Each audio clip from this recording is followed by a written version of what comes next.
BMKG, salam sehat. Jumpa kembali dalam program Weekly Weather Outlook di episode ke-62 bersama saya Muhammad Irsal Yuliandri.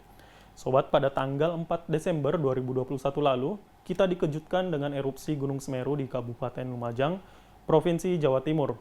Kita semua berduka karena erupsi Gunung Semeru tersebut menyebabkan ribuan warga mengungsi, ratusan warga luka-luka, dan puluhan orang meninggal dunia. Erupsi juga mengakibatkan dampak kerusakan lingkungan yang besar di sekitar Gunung Semeru. Selain berbahaya di permukaan bumi, abu vulkanik juga berbahaya saat memasuki atmosfer, khususnya untuk keperluan transportasi udara. Untuk mendukung keselamatan penerbangan, BMKG terus memonitor dan menyediakan informasi sebaran abu vulkanik. Nah, pada episode kali ini kita akan mengajak sobat untuk melihat bagaimana informasi sebaran abu vulkanik dibuat dan dimanfaatkan dalam mendukung keselamatan penerbangan. Abu vulkanik adalah salah satu hasil erupsi gunung api yang berbahaya bagi aktivitas penerbangan. Pada tanggal 24 Juni 1982, abu vulkanik dari erupsi Gunung Galunggung hampir mencelakakan penerbangan British Airways 009 rute London, Inggris, menuju Auckland, New Zealand. Saat pesawat tersebut melewati wilayah udara Jawa Barat, baru saja terjadi erupsi Gunung Galunggung. Pesawat memasuki daerah yang terdapat abu vulkanik. Cuaca dilaporkan keadaan baik sepanjang rute dan radar cuaca pesawat tidak mendeteksi adanya cuaca buruk karena sifat abu vulkanik yang kering.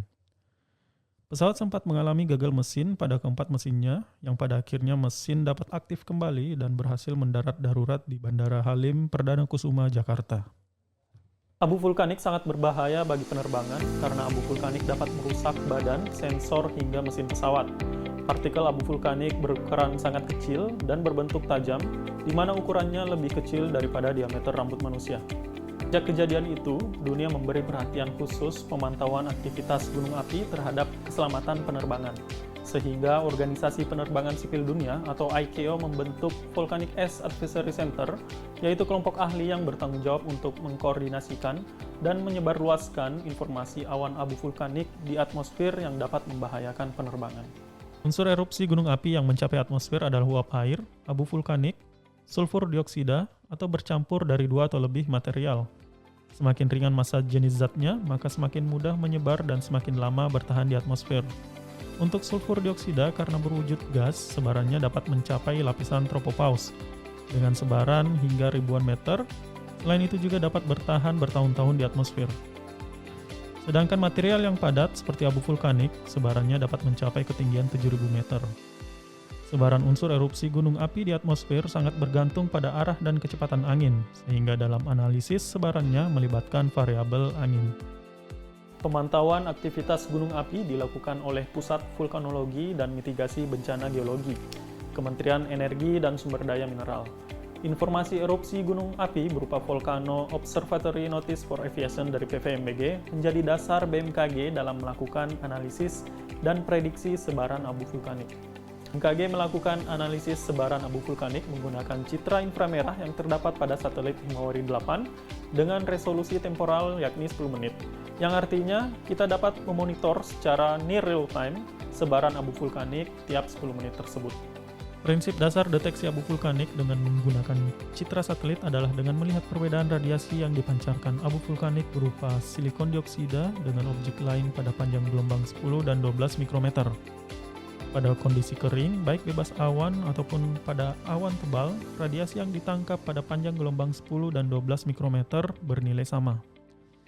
Namun pada kondisi awan tipis, radiasi yang ditangkap pada panjang gelombang 10 mikrometer bernilai lebih besar dibandingkan pada panjang gelombang 12 mikrometer. Sedangkan abu vulkanik, radiasi yang ditangkap pada panjang gelombang 10 mikrometer bernilai lebih kecil. Pada panjang gelombang 10 dan 12 mikrometer merupakan gelombang inframerah, sehingga pemantauan abu vulkanik dapat dilakukan pada sepanjang waktu baik siang ataupun malam hari. Pada kejadian erupsi Semeru tanggal 4 Desember 2021 lalu, satelit Himawari 8 menangkap sebaran erupsi bergerak ke arah barat hingga barat daya dengan cakupan area yang cukup luas. Namun demikian, sebagian area tertutup awan sehingga tidak semua area sebaran abu vulkanik dapat diamati dengan satelit. Perakirawan BMKG menganalisis area sebaran abu vulkanik berdasarkan warna, ukuran, pola pergerakan, bentuk, tekstur, dan lain sebagainya. Selain analisis, sebaran abu vulkanik juga dapat diprediksi dengan menggunakan pemodelan.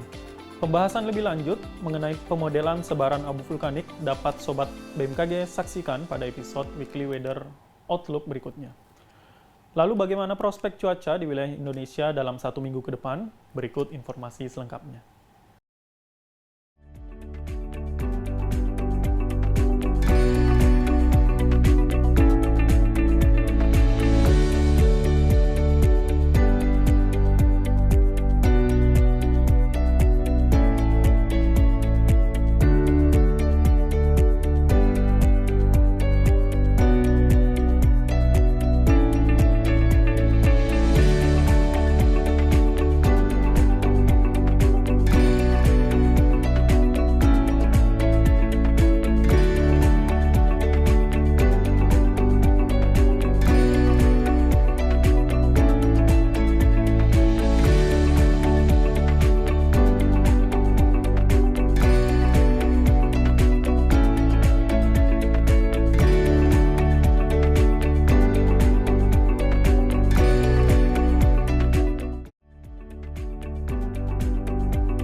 Itulah tadi Sobat, informasi mengenai citra satelit cuaca untuk memonitor sebaran debu vulkanik.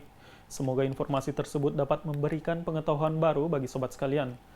Jangan lupa untuk selalu memperbarui informasi cuaca, iklim, dan gempa bumi melalui laman resmi kami di www.bmkg.go.id atau mengunjungi kanal media sosial kami di @infobmkg. Sobat juga dapat mengunduh aplikasi Info BMKG di Play Store maupun App Store. Dan juga dapat menghubungi call center kami di 196. Terima kasih atas perhatian Sobat sekalian. Mari kenali cuaca dan lingkungan agar terhindar dari ancaman bencana hidrometeorologi.